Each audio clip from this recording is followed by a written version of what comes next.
il se crée toujours dans la trompe et il vient se nicher ensuite dans l'utérus. Et des fois, il va pas se nicher dans l'utérus. Et du coup, la grossesse, au début, on ne sent pas, on ne voit pas la différence. Et puis, si la grossesse augmente, d'un coup, on a mal, on saigne et ça peut être grave parce que ça peut endommager la trompe. D'accord ? Mais c'est prouvé que la grossesse, le DIU ne crée pas plus de grossesse extra-utérine. Pourquoi on pensait ça ? Parce qu'on se dit il y a un obstacle dans l'utérus et du coup c'est assez logique d'ailleurs. Du coup l'œuf il va pas venir se poser à l'intérieur. Mais on a prouvé, c'était pas bête comme idée, mais ça a été prouvé, reprouvé par des études en France, aux États-Unis, partout, que ça n'est pas un facteur de risque. On a plus de risque de faire des grossesses extra-utérines sans contraception qu'avec une contraception. Pourquoi ? Parce qu'avec une contraception, on a tout simplement moins de risque de faire des grossesses tout court. Ça va directement dans le flux sanguin par la peau.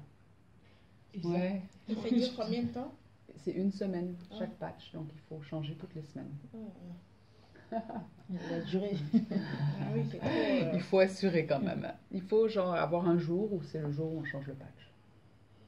Et on le prend comme la pilule. Vous savez que la pilule, soit elle vient en forme 21, soit en forme 28, mais en gros, il y a toujours une pause en fait sur la prise de pilule pour avoir ces fameuses fausses règles. Donc le patch, on le met pendant 3 semaines et puis il y a une pause d'1 semaine pour avoir les fausses règles ou pas. Si vous n'avez pas envie d'avoir de règles, vous continuez à le poser, à mettre le patch toutes les semaines.